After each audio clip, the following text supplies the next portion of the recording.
Hi everyone, so this is how to do a bone reading. You've got some bones and first of all what you need to do is cleanse them and charge them up with your energy.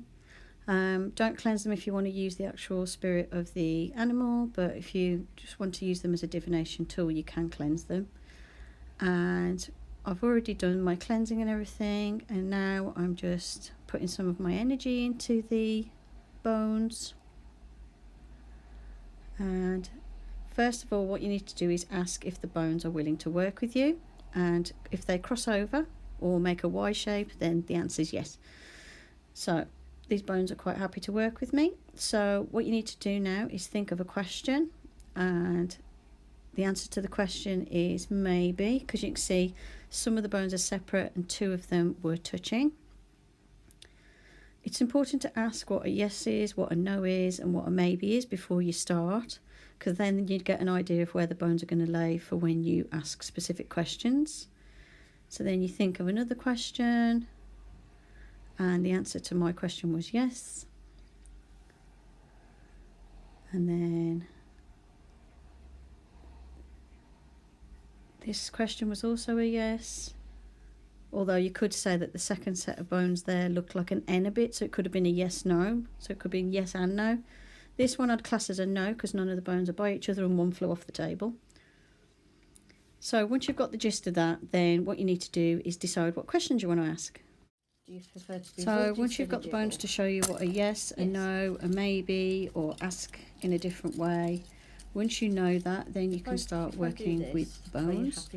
If when you ask, are you willing to work with me to do a reading, the bones say no, just leave it.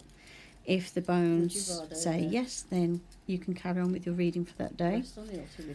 So think of a question. What you do is you think of a question and you hold the bones in your hand, give them a little bit of a jiggle, and then throw them onto the mat or the carpet, wherever you're going to use them. So as you can see, that was a definite no because the bones were all spaced out.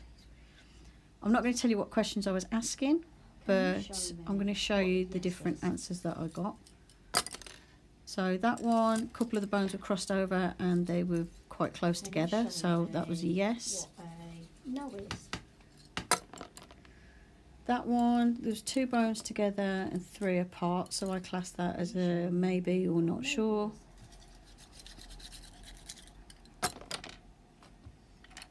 That one unfortunately is off screen, but they were all quite separate, so that was definitely a no. They were quite widespread, so that was a definite no. To do a reading with me today. And you can see the further they're spread apart, the more likely is it's probably a no. So what you do is practice throwing them, practice getting them to stay on the table. You might prefer to throw them on a carpet or a soft surface. I'm using quite a hard surface here, so there is a bit of bouncing around going on. And that's basically how you do a very simple bone throwing. There is more detail and more in-depth stuff that you can do with the bone throwing, but for simple yes-no questions you can just simply throw the bones. If they cross or touch, it's going to be a yes. If one touches but the rest are separated, I'd say that's a no. If they're all separate, or it's a maybe. If they're all separated, it's definitely a no. Sometimes you might get them form like a Y shape or an N shape, like I had on the one throw. So obviously if it forms a Y, you know it's a yes. If it forms an N, you know it's a no. But yeah, it's just a case of having a practice, and the more you use them, the more you'll get used to doing it. And it's just another little divination method you can experiment with if you're willing to work with bones. If you're not willing to work with bones, then there's